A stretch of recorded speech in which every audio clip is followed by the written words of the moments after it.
சுட சுட சாப்பிட்றதுக்கு நல்லா சூப்பராக இருக்கும். குழந்தைங்கள்லேருந்து பெரியவங்க வரைக்கும் எல்லாருக்கும் இது ரொம்ப பிடிக்குங்க. பால் சாதம் பிடிக்காதவங்க யாரும் இருக்க மாட்டாங்க. நான் இந்த பக்கோடாவை சாப்பாட்டுக்காக செஞ்சிட்ருக்கேங்க. இது சாப்பாடுக்கு செய்கிறதுக்கு முன்னாடியே இங்கே ஓடிட்டு இருக்குது வெறும் வாயிலேயே. அவ்வளோ டேஸ்ட்டாக இருக்குதான். நல்ல சுட சுட பால் சாதம், சுட சுட வெங்காய pakoda, super combination. Hi friends, welcome to cook with Raji. இன்னைக்கு வீடியோவில் நம்ம பார்க்க போகிற ரெசிபி பால் சாதம். பால் சாதத்துக்கு ஏற்ற சைட் டிஷ் வெங்காய பக்கோடாங்க.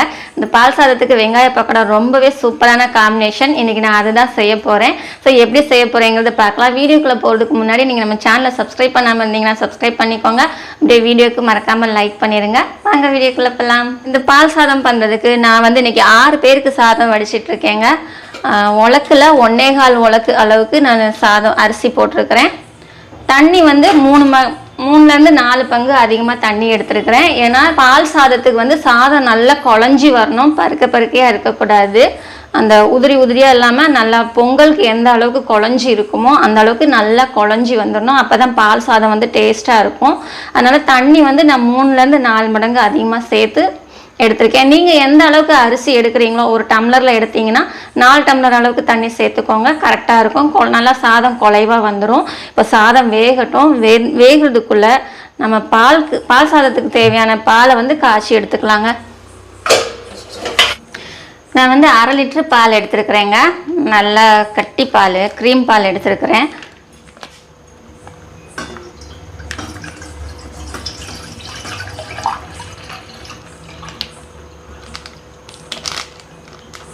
இது வந்து நம்ம அப்படியே காய்ச்சக்கூடாது, கொஞ்சம் தண்ணி சேர்த்து காய்ச்சிக்கலாம். ஏன்னா பால் வந்து நல்லா கட்டியாக இருக்கும். அதனால் கொஞ்சமாக தண்ணி சேர்த்துக்கலாங்க. பெரிய டம்ளரில் 1 டம்ளர் அளவுக்கு தண்ணி எடுத்துருக்குறேங்க. இந்த தண்ணி வந்து 200 கிராம் இருக்கும். 1/2 லிட்டர் பாலுக்கு 200 கிராம் தண்ணி சேர்த்து நல்லா காய்ச்சி எடுத்து வச்சுக்க போகிறேன். பால் பொங்கிருச்சு. இந்த அளவுக்கு பொங்கினதுக்கப்புறம் ஆஃப் பண்ணிவிட்டு பாலை நல்லா ஆற வச்சுக்கலாங்க. இப்போ பால் ஆறட்டும், நம்ம பக்கோடாவுக்கு தேவையானதை ரெடி பண்ணிக்கலாம். வெங்காய பக்கோடா செய்கிறதுக்கு நான் 4 வெங்காயம், பெரிய வெங்காயம் இப்படி நீளமாக அறுத்து வச்சுருக்குறேங்க.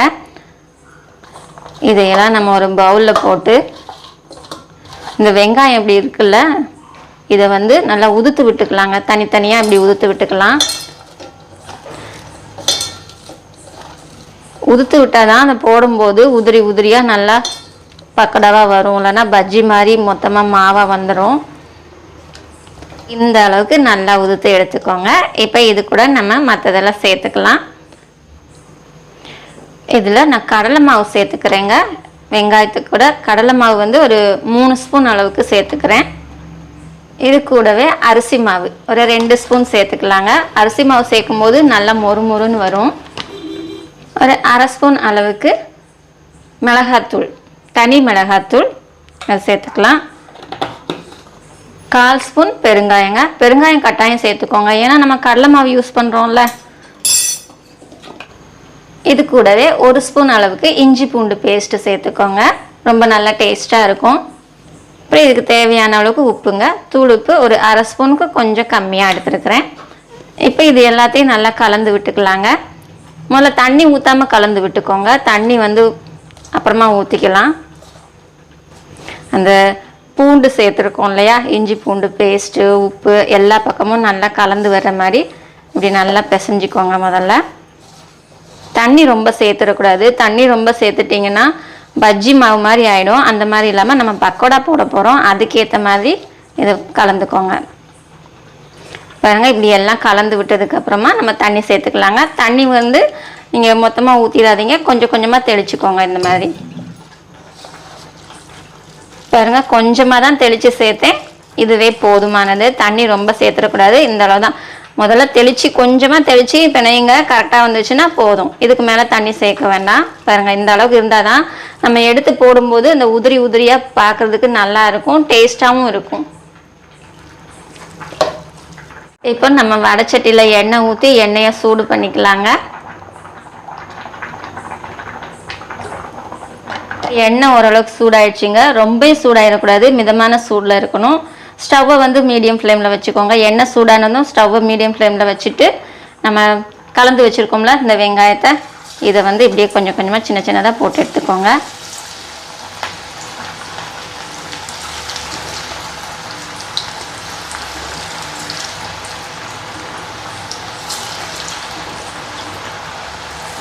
முடிஞ்ச அளவுக்கு ரொம்ப சின்ன சின்னதாக போடுங்க, நல்லா உதிரி உதிரியாக வந்தால் நல்லாயிருக்கும்.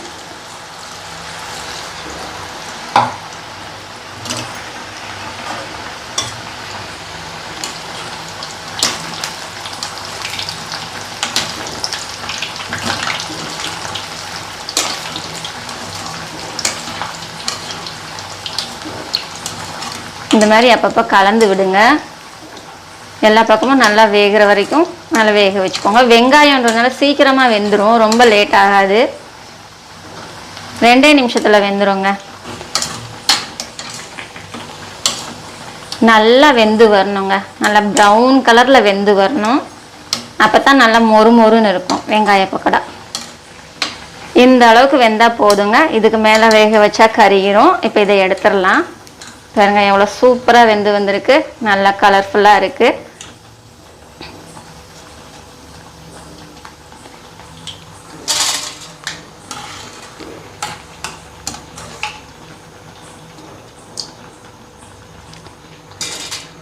இதே மாதிரியே இருக்கிற எல்லா வெங்காயத்தையும் நம்ம போட்டு எடுத்துக்கலாங்க.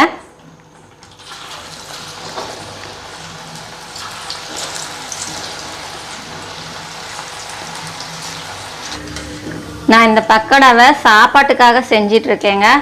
இது சாப்பாடுக்கு செய்கிறதுக்கு முன்னாடியே இங்கே ஓடிட்டு இருக்குது வெறும் வாயிலேயே, அவ்வளோ டேஸ்ட்டாக இருக்குதான். இதுவும் வெந்துருச்சு.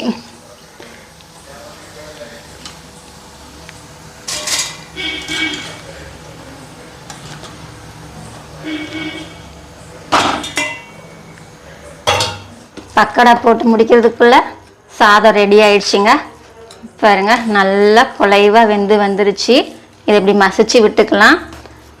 நல்லா எந்த அளவுக்கு மசிக்க முடியுமோ அந்த அளவுக்கு நல்லா மசிச்சுக்கோங்க.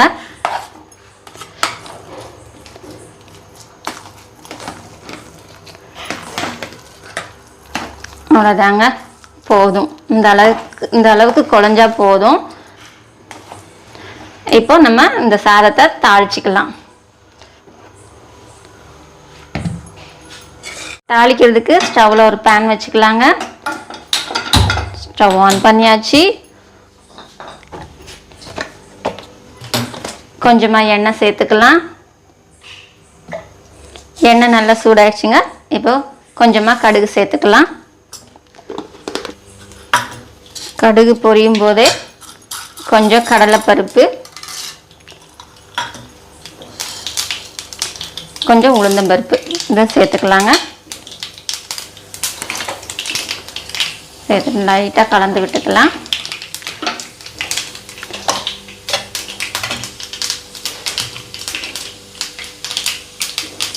நல்லா பொரிஞ்சிருச்சு. கருவேப்பிலை சேர்த்துக்கலாங்க.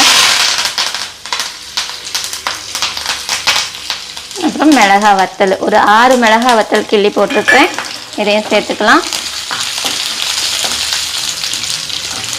இது கூடவே ஒரு பெரிய வெங்காயம் குட்டி குட்டியாக நறுக்கி வச்சுருக்கேங்க, இதையும் சேர்த்துக்கலாம்.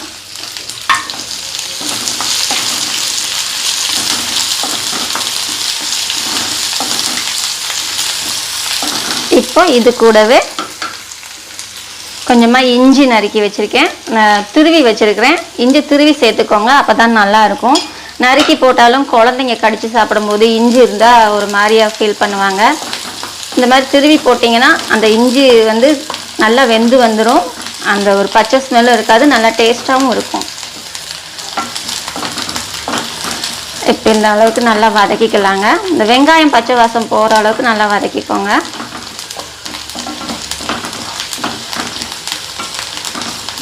இப்போ இது வெங்காயத்துக்கு தேவையான அளவுக்கு உப்பு சும்மா 1/4 ஸ்பூன் அளவுக்கு சேர்த்துக்கிறேங்க. ஏன்னா நான் சாதத்தில் உப்பு போட்டு வேக வச்சுருக்கிறேன், அதனால் நான் வெங்காயத்துக்கு மட்டும் தேவையான அளவுக்கு போட்டுக்கிறேன். நீங்கள் சாப்பாட்டுக்கு உப்பு போட்டு வேக வைக்கிற பழக்கம் இல்லைன்னா அதுக்கு சேர்த்து உப்பு போட்டுக்கோங்க. அதாங்க, இது நல்லா வதங்கி வந்துருச்சு. இப்போ கொஞ்சமாக மல்லி இலை இதை கிள்ளி வச்சுருக்கிறேன், இதை சேர்த்துக்கலாம்.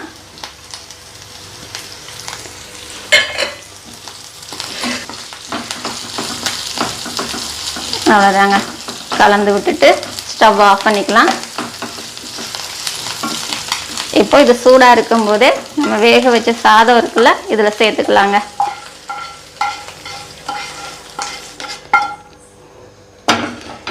இப்போ இது கூட நம்ம பால் சேர்த்துக்கலாம்.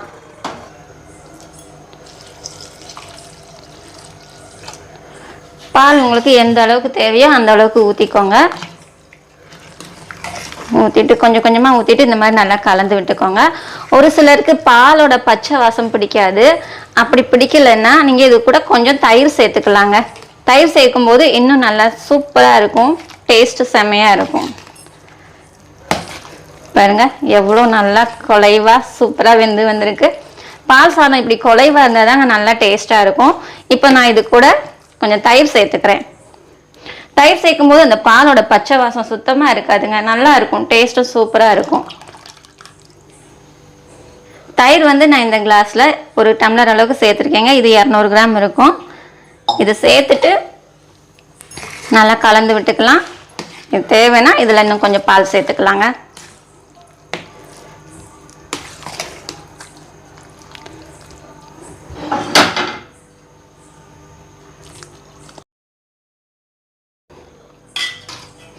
பால் கொஞ்சம் நல்லா நிறையாவே சேர்த்துக்கோங்க, அப்போ தான் டேஸ்ட்டு சூப்பராக இருக்கும். ஏன்னா சாதம் ஆற ஆற கட்டி ஆகிடும். பால் எந்த அளவுக்கு சேர்க்க முடியுமோ அந்த அளவுக்கு நல்லா நிறையாவே சேர்த்துக்கோங்க. ஏன்னா சோறு வந்து சூடாக இருக்கும்போது நமக்கு இந்த அளவுக்கு ரொம்ப தண்ணியாக இருக்கிற மாதிரி தெரியுது. ஆனால் சாதம் ஆற ஆற நல்லா கட்டி சேர்ந்துடும். அதனால் பால் வந்து நல்லா நிறையா சேர்த்துக்கோங்க. பாருங்க சூப்பராக பால் சாதம் ரெடி ஆயிடுச்சுங்க. டேஸ்ட் அருமையாக இருக்கும். அவ்வளோதாங்க, ரெடி. இப்போ நம்ம இதை சாப்பிட சுட சுட சாப்பிட்றதுக்கு நல்லா சூப்பராக இருக்கும். குழந்தைங்கள்லேருந்து பெரியவங்க வரைக்கும் எல்லாருக்கும் இது ரொம்ப பிடிக்குங்க. பால் சாதம் பிடிக்காதவங்க யாரும் இருக்க மாட்டாங்க. பாருங்க எவ்வளோ சூப்பராக வந்திருக்கு. இதுக்கு சைட் டிஷ் காம்பினேஷன் நம்ம ஏற்கனவே போட்டு வச்ச வெங்காய பக்கோடாங்க. பால் சாதம் வெங்காய பக்கோடா அருமையான சூப்பர் காம்பினேஷன். இதுக்கு மாங்காய் ஊறுகாய் இன்னுமே நல்லா சூப்பராக இருக்குங்க. மாங்காய் ஊறுகாய் எடுத்துக்கிறேன்.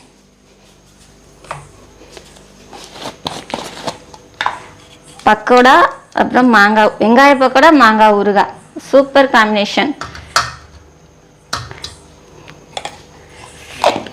இப்போ இதை டேஸ்ட் பண்ணி பார்த்துடலாங்க. நல்லா சுட சுட பால் சாதம், சுட சுட வெங்காய பக்கோடா சூப்பர் காம்பினேஷன்.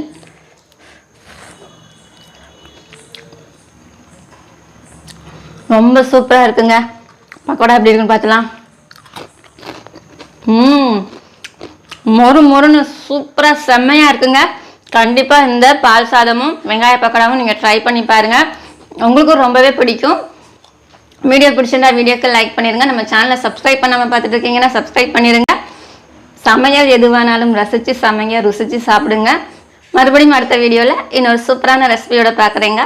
பாய். டேஸ்ட்டாக இருக்குது.